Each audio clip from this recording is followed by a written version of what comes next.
Hey guys, I never do this. I never record videos and put them on Facebook or Instagram or wherever this thing's going. Um, I don't feel super comfortable doing it, but I'm doing it because I read something and I have to talk about it a little bit. So this is kind of the new medium, I guess. It's something we're getting used to because social distancing. Um, Everybody's doing their live videos. We got Zoom conferences. We're having game nights over the phone. It's interesting times. Actually, what I want to talk about is a little bit about that, and just kind of a little bit of where we're at. So the whole reason this got started, the whole reason I want to talk and put it online, is because I read these an article that came up in my newsfeed the other day. I'm not sure exactly which day. And it kind of links back to these tweets that were released by an anchor at CNN. And man, this video is grainy and it looks like some sort of terrorist video. That's not what this is. That's not what this. It's not that FBI or whoever's listening. No, I just want to read these tweets to you. This is very professional. I pull up my phone. I don't have papers, but I am wearing a tweed jacket, which is professional. So let me just read these tweets. Let me pull it up. The anchor is Brian Stelter, and before I start this, I just want to say I know where he's coming from. Okay, but I think the whole concept is very incomplete. He said on Twitter on the 18th, "Last night I hit a wall, gutted by the death toll, disturbed by the government's shortcomings, dismayed by political rhetoric that bears no resemblance to reality, worried about friends who are losing jobs, kids who are missing school, and senior citizens who are living in fear." And then a second tweet, "I crawled in bed and cried for our pre-pandemic lives, tears that have been waiting a month to escape. I wanted to share because it feels freeing to do so. Now is not a time for faux invincibility. Journalists are living this, hating this, like everyone else." I think that if I were to start a poll and ask everyone whether they were enjoying this thing, I don't think anyone would raise their hand. I don't think anyone would say, "Yeah, I'm just digging this pandemic. It's super cool not seeing friends and family. It's super cool staying at home all the time." That's just not the reality of this. At my job, I love my job. I deal with the public a lot. The job's just changed, and it's taken a lot of the joy out of my job. I'm looking forward to when this is over. One of my best friends moved to Montana, and I had to say bye standing on the porch. I hate it. This is where we're at. I know what Stelter's talking about. I do. And I'm not minimizing the pandemic. I don't want people to think I'm minimizing the pandemic. But I do want to talk a little bit about the other side of this thing. Something Stelter doesn't talk about. He just leaves it at, "I'm crying for our pre-pandemic lives."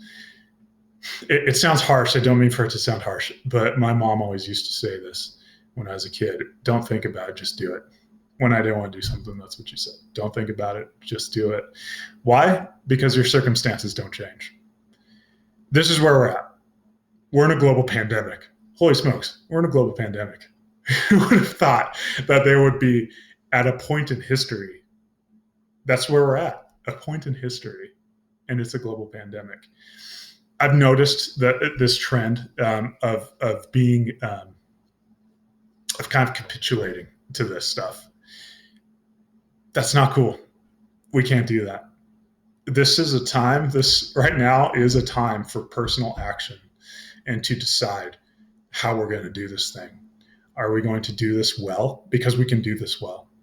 Or are we going to give in? We could give in to fear. That's an option. We can do it. We can give up. That's another option. But it's not the right option. It's not the one we have to do either. This is rough. It's really rough. And people are losing jobs. People are losing family members. People are getting sick. They're losing their health. People have a lot of questions. Where are we going to go from here? What happens to the economy after this? I know I have these questions. I'm a state worker. I'm kind of expecting you know, for there to be some bad news coming down the pike. Not that I'm going to be fired or anything, but just that things will get harder. Maybe they will. The thing is, that's the situation I'm going to be in. You're going to be in your place too. Whatever you're facing, you're going to have to face it. You know, when we read books and we watch movies, it's hopefully, I mean, Darth Vader is really cool, but generally it's the heroes that we look at, right? It's the heroes that we look at and say, that's who I want to emulate. That's who I want to be. And I think that throughout history, throughout literature, that's kind of been the point, you know, that they emulate the things that we need to emulate, that need to be parts of us. What's good in life? It's things like courage, you know, it's things like honor. It's these ideas that when I kind of talk about right now, it might seem cheesy out of context, but it's true. And now we're living history. We're living history. We read about it, you know, all these events in history. Read about World War One, Spanish flu, World War Two.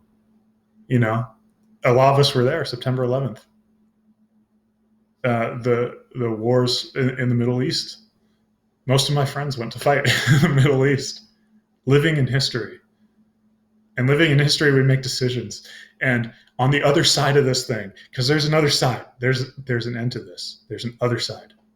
We have to look back on ourselves and see how we did and answer for what we did. I shared a little bit about a story of people getting upset at an old man in Stater Brothers because they thought that he was cutting in line. Those people have to look back on this event and know that when the chips were down, they were cowards. I'm not calling the CNN anchor, a coward, but I think that what he needs to recognize is that there is another side. There's another side to fear, and we have to get there.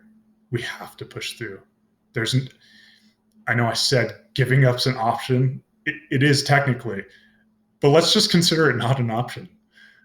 Let's consider it something that we're not even going to touch. Let's move forward. This could be a time of development. This could be a time to do things you're in a situation you never dreamed you could be in. Let's take advantage of that, right? I mean, let's make lemonade. It might be easy to say, you know, and not so easy to act out. I understand that. None of us are perfect, but we do have to try. There's no way around that. Murrow was it? I love that quote. We are not descended from fearful men. We're not. I love the quote too. Winston Churchill saying, "It's it's times like these that we discover we are not animals." But there's something more to us. I wholeheartedly believe in that. So if you read that tweet by Mr. Stelter, don't let it stop there. That's not the final answer. Yeah, maybe we're crying tears. Maybe we feel that anxiety. Maybe we feel that frustration. If the point he's making is it's okay to feel that way, I understand that. Still, we can move on. We will move on. We have to. Life has been hard for a lot of human history. Now's a time where we feel some of that hardness that people have felt for millennia until recent history. Now's the opportunity. Let's make the right decisions. I don't know what you lean on. Whether it's family, your friends, I lean on Jesus. Take those things to heart. Commit to them. And honestly, guys, I'll see you on the other side of this thing. And I'm excited for the other side of this thing. I'm going to throw a huge barbecue. I'm looking forward to it. I don't know how long it's going to take, but that barbecue is going to happen. Okay. So make your plans now. Look forward to it. All right. I hope you guys are doing great. And I can't wait to see each and every one of you. Honestly, I can't wait. If you work with me, then, I can be kind of talkative. And so maybe you're not looking as forward to seeing me, but I'm looking forward to seeing you. Take care, guys. I'll talk to you later.